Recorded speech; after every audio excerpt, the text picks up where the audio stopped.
très content de participer avec Neuro-Académie à cette démarche-là qui débute aujourd'hui et, comme Michel l'a dit, n'est certainement pas près de s'arrêter.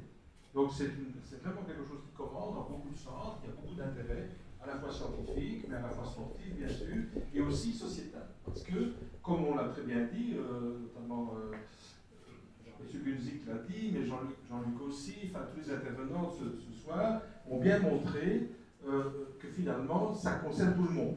Donc c'est ça qui est intéressant, c'est que ça concerne tout le monde. Et comme souvent j'ai l'habitude de le dire, toutes ces démarches vont de l'handicap à la performance, et donc ce qu'on comprend dans la haute performance, on peut l'appliquer dans le domaine de l'handicap. Et finalement, on peut l'appliquer à tout le monde. Donc c'est chaque fois un gain pour la société. Alors, pas trop rapidement, mais donc les démarches qui sont celles de Reflexon sont bien celles-là. On l'a expliqué, je ne vais pas revenir sur ces bienfaits.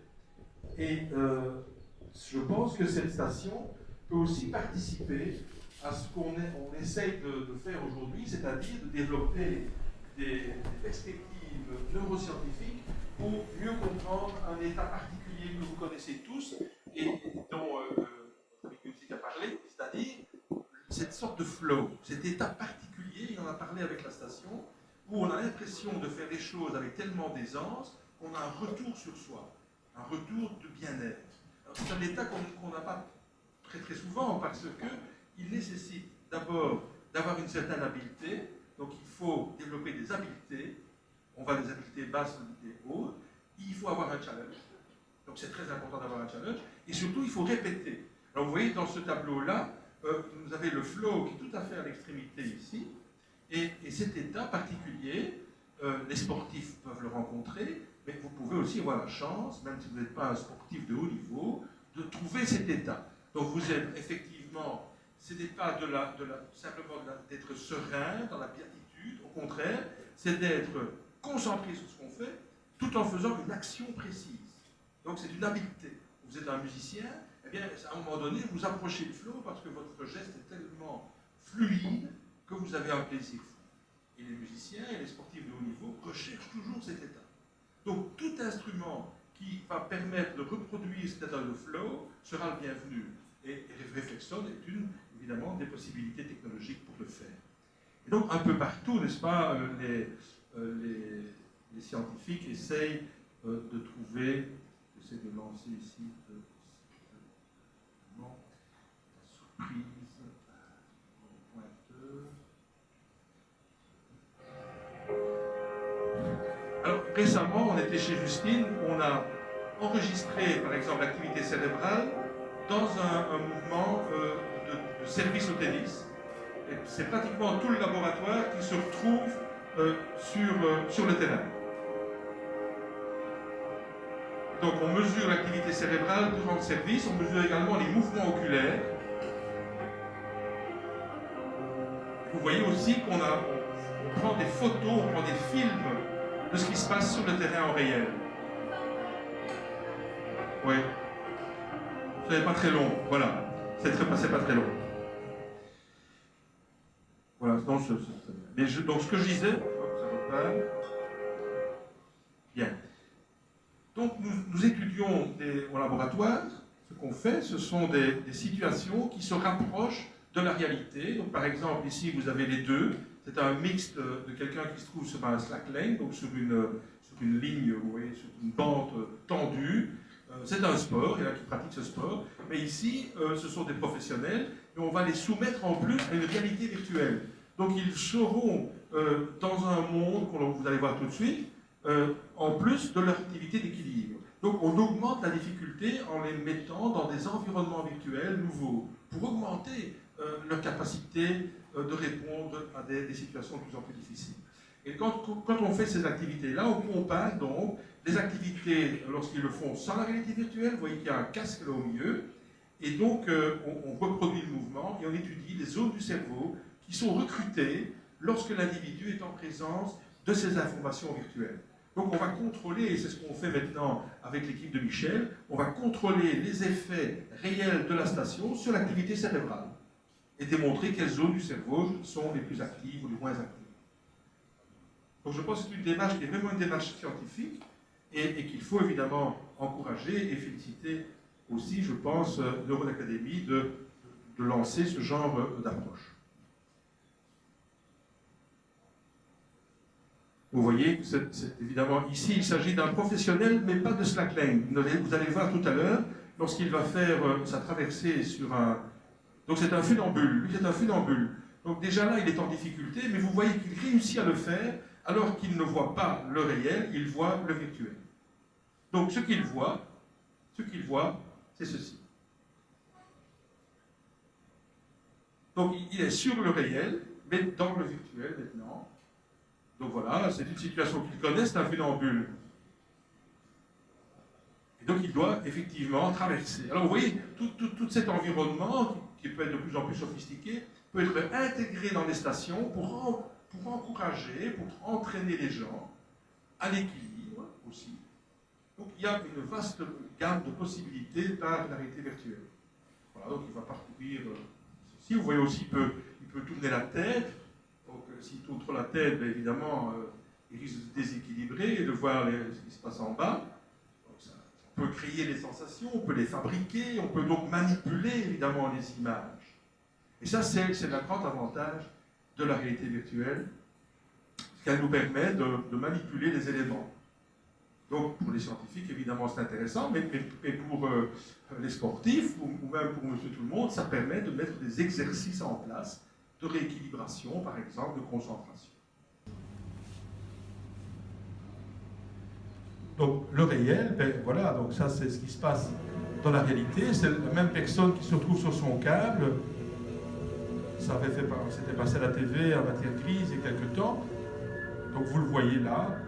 Aussi à la recherche du flow. Au moment où le flow émerge, le funambule se sent totalement en harmonie avec ses sensations, avec l'exploit qu'il est en train de réaliser. Chacun de ses gestes devient fluide, il se sent bien, en pleine possession de ses moyens.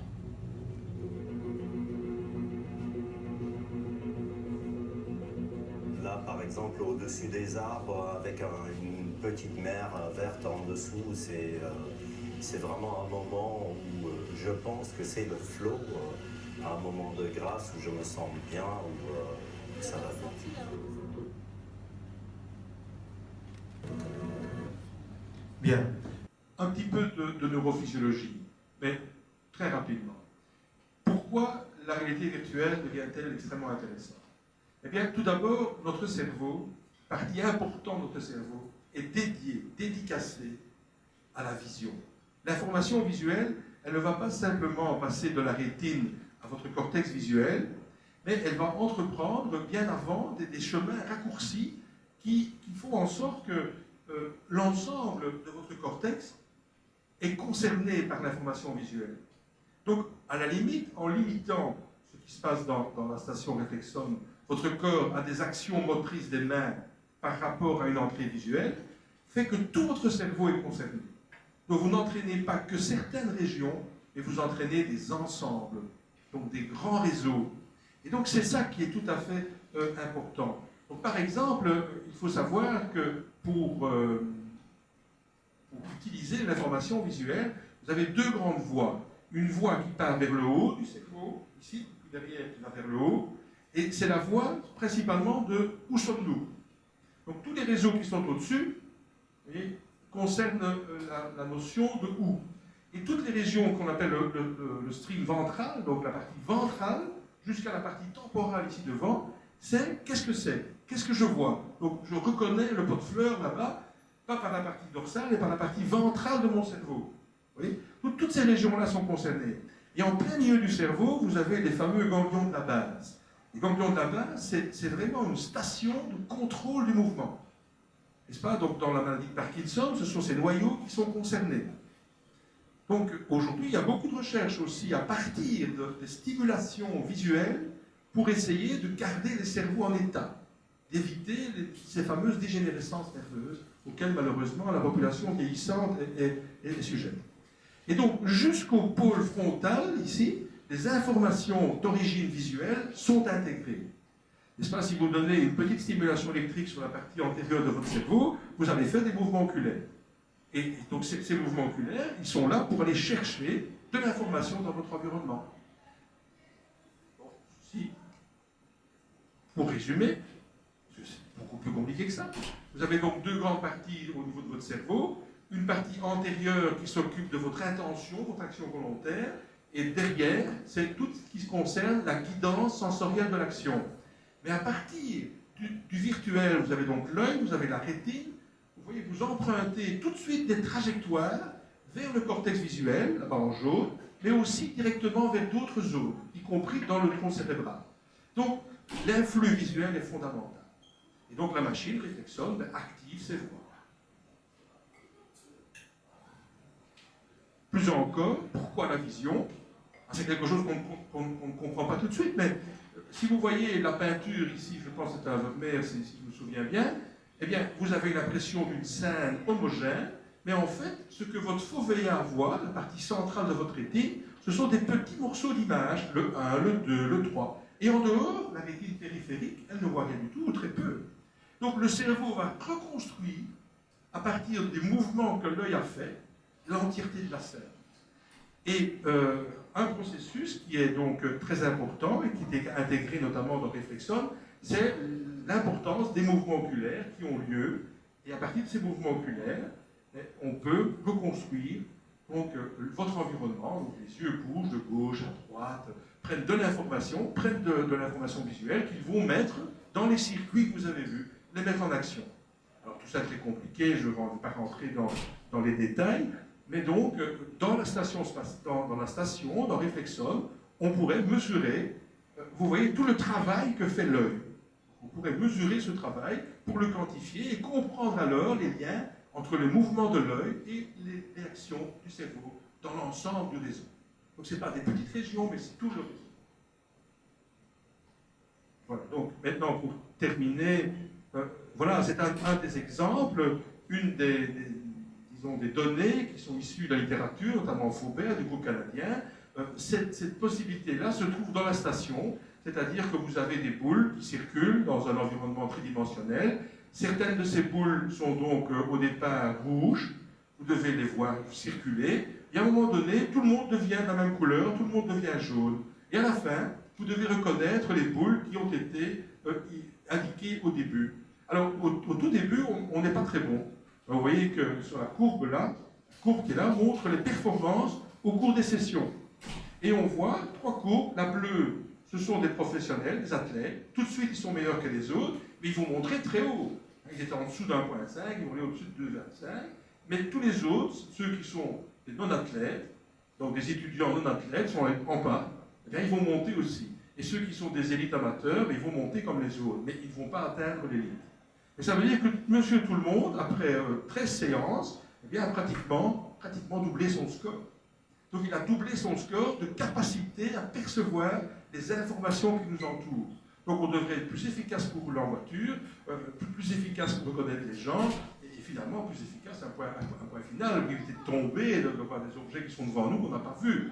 Donc réduire le nombre de chutes chez la population âgée. Donc voilà ce qu'on appelle l'entraînement mental par stimulation virtuelle, par activité virtuelle. Je vous remercie de votre attention.